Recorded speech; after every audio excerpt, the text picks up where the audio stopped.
The chandeliers sparkled above the ballroom, each crystal catching the light like fire.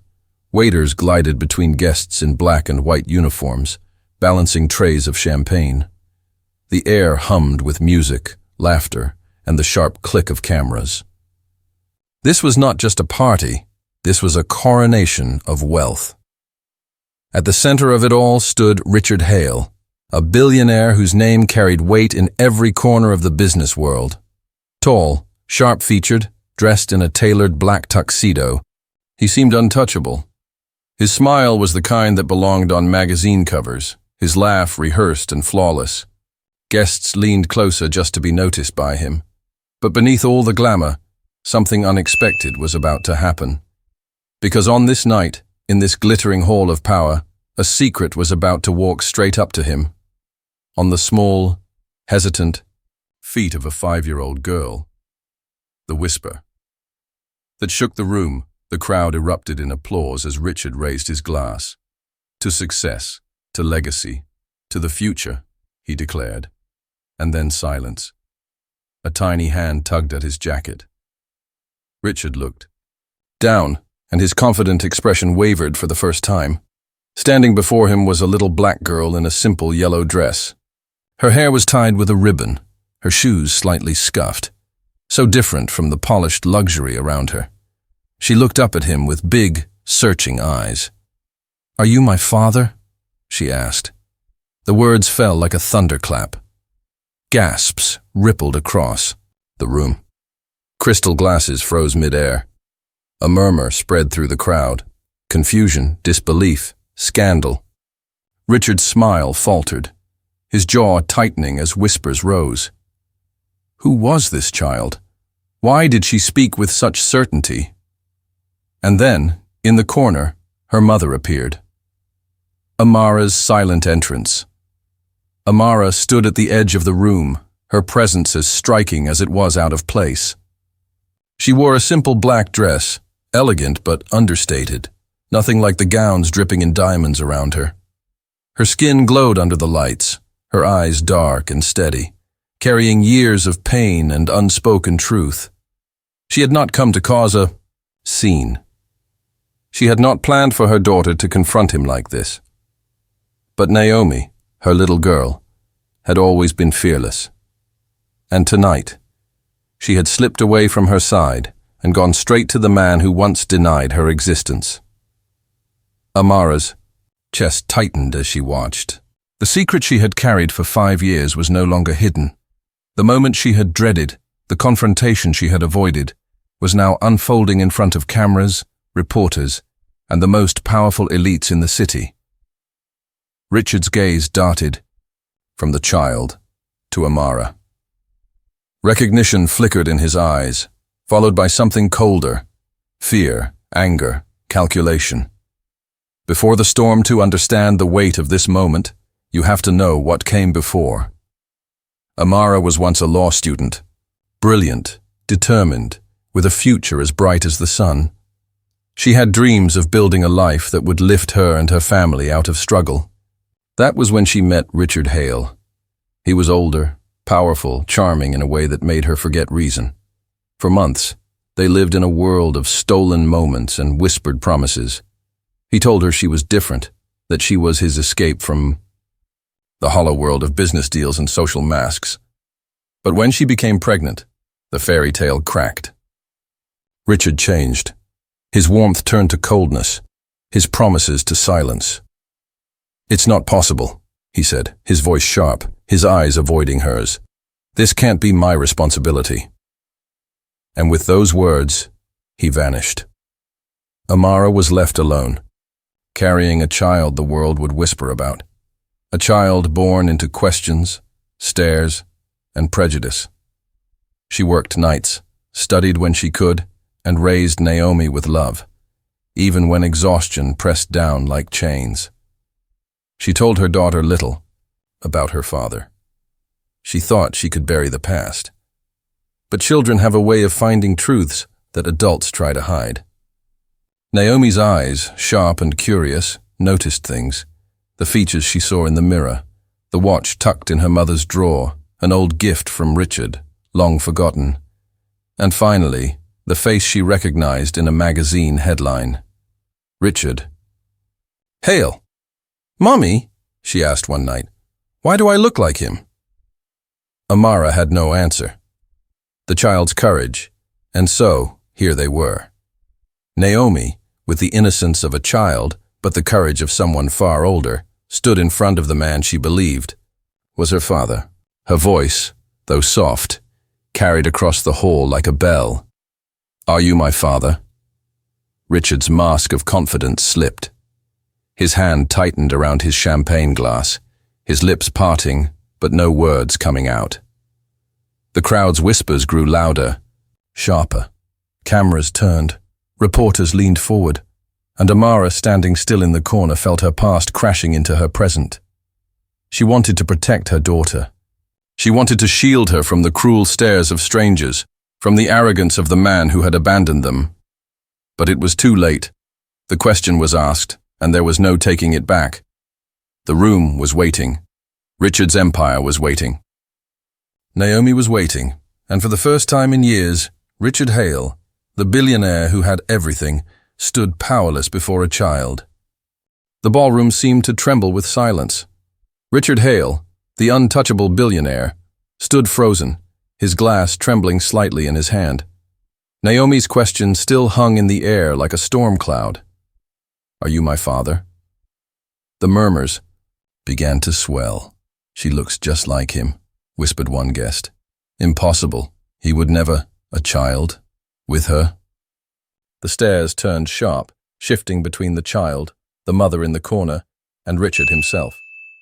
His empire of polished lies was cracking, not with a scandal in business, but with the innocent voice of a 5-year-old. The denial Richard leaned down slightly, forcing a smile that looked more like a snarl. His voice was smooth, but his eyes betrayed fury.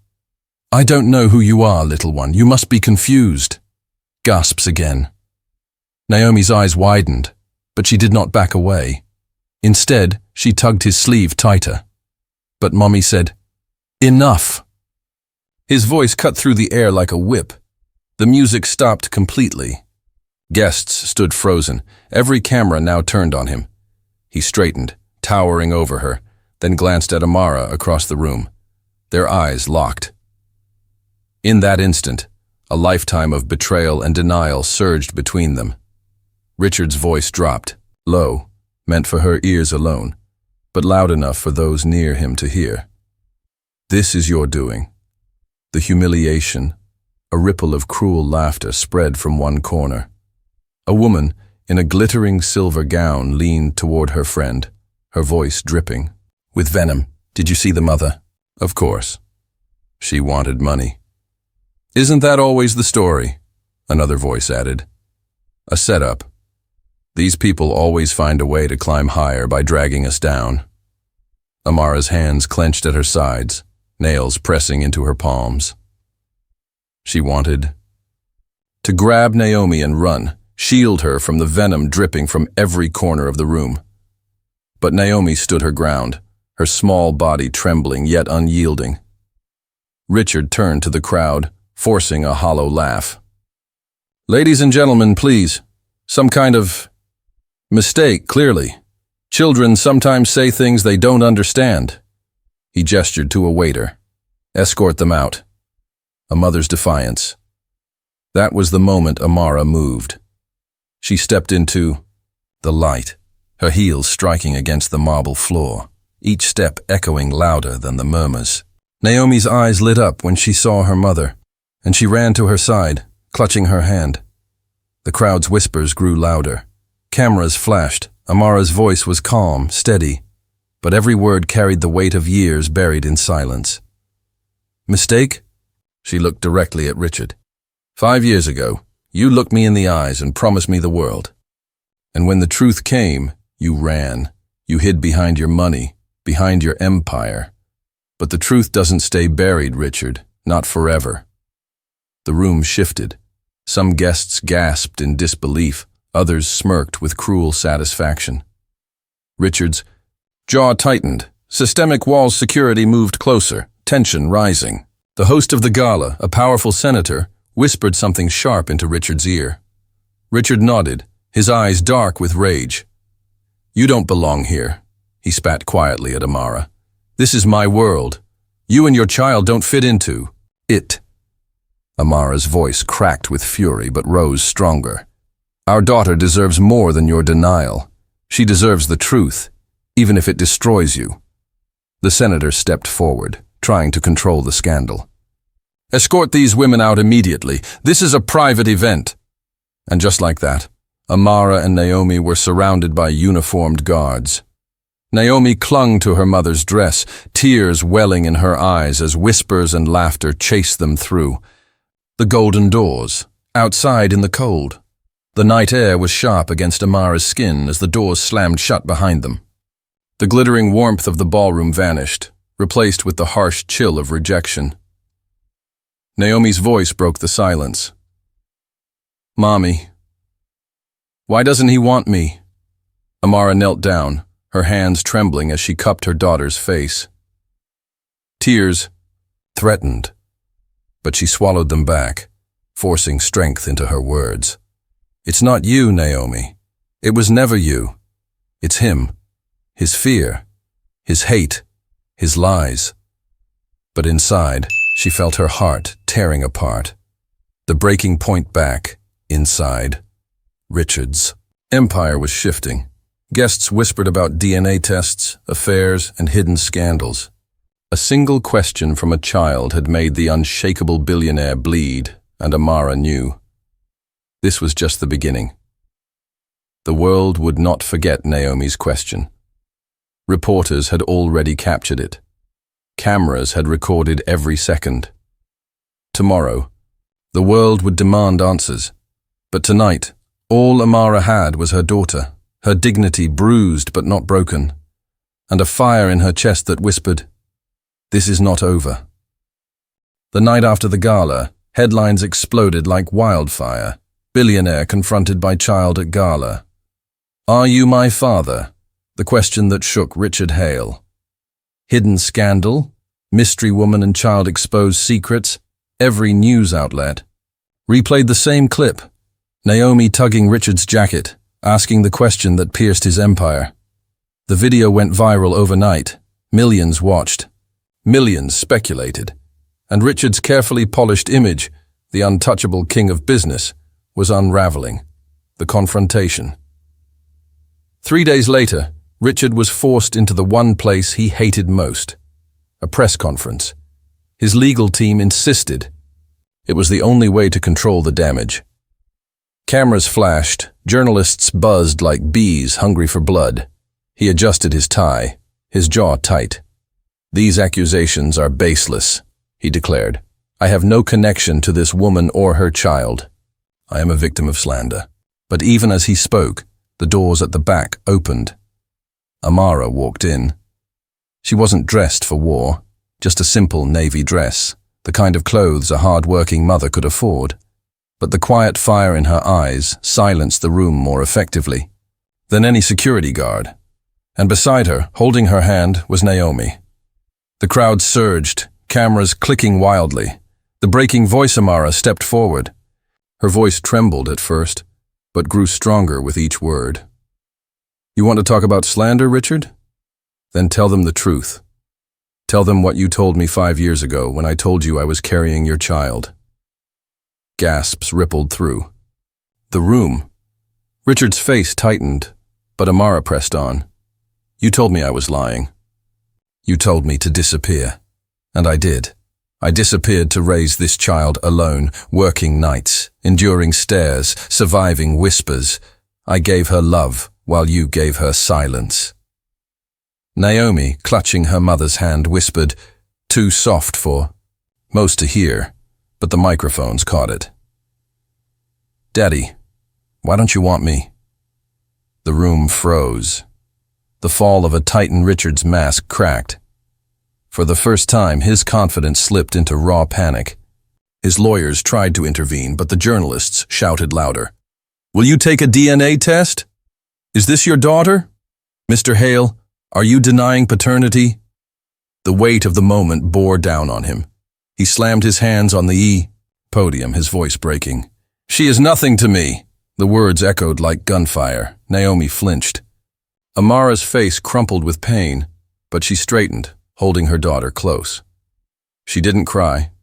She didn't scream. Her silence cut deeper than any words could, and the cameras caught everything. The turning point, the backlash was immediate. The public who once adored Richard turned on him. Commentators called him heartless, cruel, racist.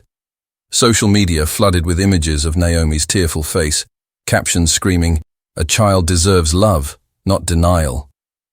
But it wasn't just the world outside that shifted. Something broke inside Naomi too. That night, back in their small apartment, she asked again, "Mommy, why doesn't he love me?" Amara's arms tightened around her. This time, her answer was steady. "Because he doesn't know what love is. But you are love. And one day the world will see that. You don't need his name. You don't need his money. You already have a family. Right here."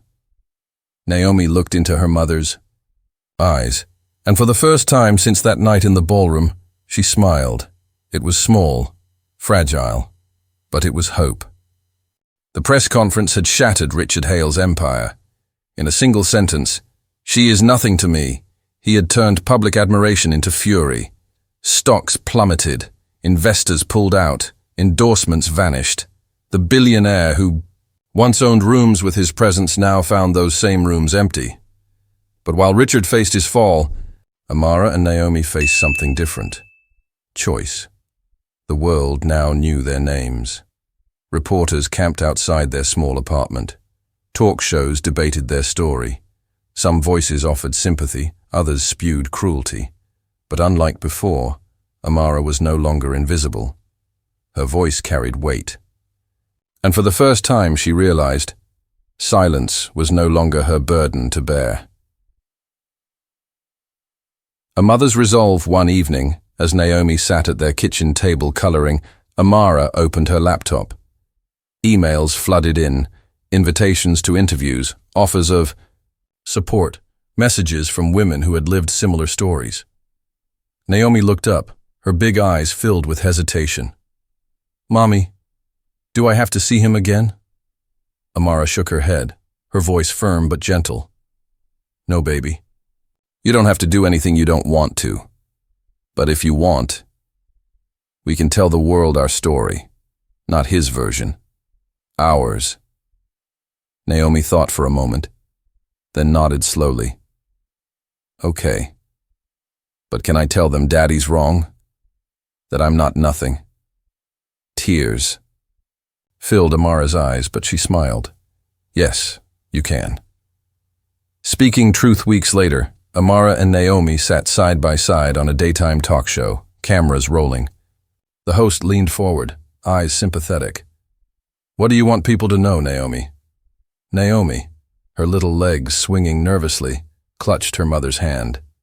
Her voice trembled, but it was strong enough to cut through millions of screens.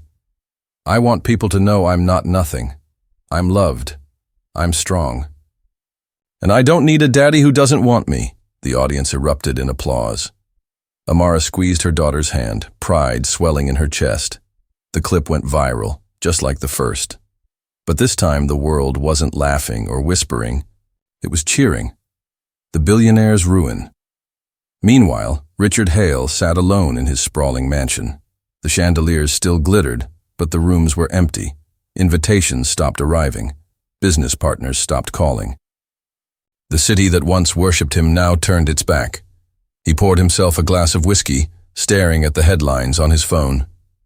Billionaire Richard Hale, abandoned daughter, public outrage continues. Mother and child win hearts in emotional. Interview. For the first time in his life, Richard realized money could not silence truth, power could not erase love, and legacy meant nothing if it was built on denial, healing and impact. For Amara and Naomi, life was still hard.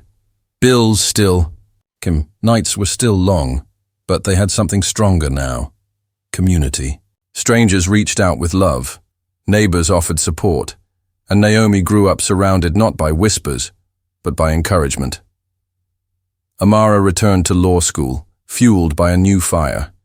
She studied not just for herself, but for every mother silenced, every child denied, every injustice swept under the rug by men like Richard Hale, and Naomi, though young, carried her scars like armor. She spoke openly in school about courage, about telling the truth even when it hurts.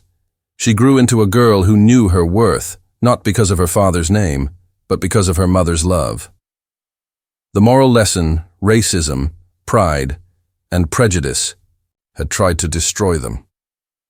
But in the end, it destroyed only the man who clung to them, because hate divides, lies weaken, denial corrodes, but courage heals, unity strengthens, and love, real love, survives even the cruelest rejection.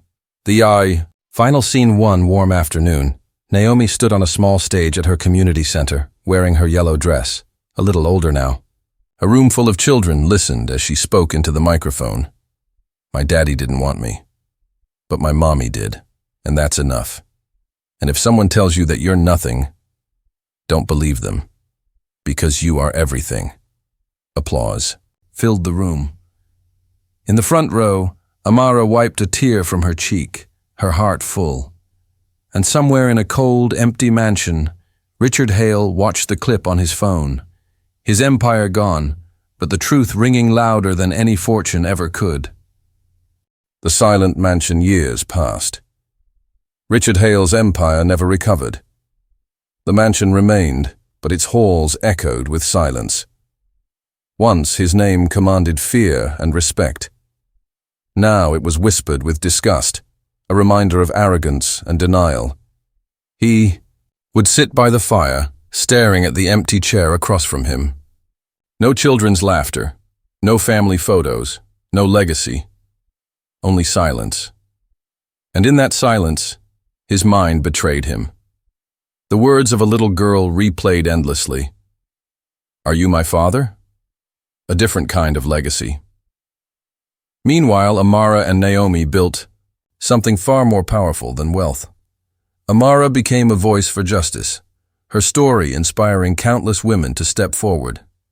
She spoke at universities, community centers, even courtrooms, reminding people that silence fuels oppression, but truth brings healing. Naomi grew into a teenager who carried herself with grace and pride. Teachers described her as fearless. Friends looked to her for strength. And when bullies tried to remind her of her father's rejection, she answered with words that left them speechless. I don't need his name to know who I am. The public awakening. The story of the billionaire and the little black girl lived on. It became a cultural moment, a symbol of how power and prejudice collapse when faced with truth. Documentaries were made, books were written, and communities rallied.